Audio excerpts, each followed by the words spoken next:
இன்று நாம் வாசிக்கப் போகும் சங்கீதம் 95. கர்த்தரை கெம்பீரமாய் பாடி நம்முடைய இரட்சணிய கண்மலையை சங்கீர்த்தனம் பண்ண கடவும் வாருங்கள்.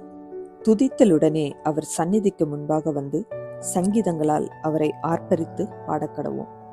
கர்த்தரே மகாதேவனும் எல்லா தேவர்களுக்கும் மகா ராஜ்யனுமாயிருக்கிறார். பூமியின் ஆழங்கள் அவர் கையில் இருக்கிறது, பர்வதங்களின் உயரங்களும் அவருடையவைகள். சமுத்திரம் அவருடையது, அவரே அதை உண்டாக்கினார். வெட்டாந்தரையையும் அவருடைய கரம் உருவாக்கிற்று. நம்மை உண்டாக்கின கர்த்தருக்கு முன்பாக நாம் பணிந்து குனிந்து முழங்கார்படியிட கடவும் வாருங்கள். அவர் நம்முடைய தேவன், நாம் அவர் மேய்ச்சலின் ஜனங்களும் அவர் கைக்குள்ளான ஆடுகளுமாமே. இன்று அவருடைய சத்தத்தை கேட்பீர்களாகில், வனாந்தரத்தில் கோபம் மூட்டின போதும் சோதனை நாளிலும் நடந்தது போல உங்கள் இருதயத்தை கடினப்படுத்தாதேயுங்கள்.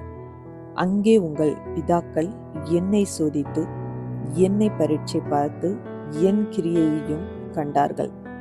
40 வருஷமாய் நான் அந்த சந்ததியை அரோஷித்து அவர்கள் வழுவி போகிற இருதயமுள்ள ஜனமென்றும் என்னுடைய வழிகளை அறியாதவர்கள் என்றும் சொல்லி என்னுடைய இளைப்பாறுதலில் அவர்கள் பிரவேசிப்பதில்லை என்று என்னுடைய கோபத்திலே ஆணையிட்டேன். இந்த வீடியோ உங்களுக்கு பிடித்திருந்தால் லைக் பண்ணுங்க, உங்க ஃப்ரெண்ட்ஸுக்கு ஷேர் பண்ணுங்க.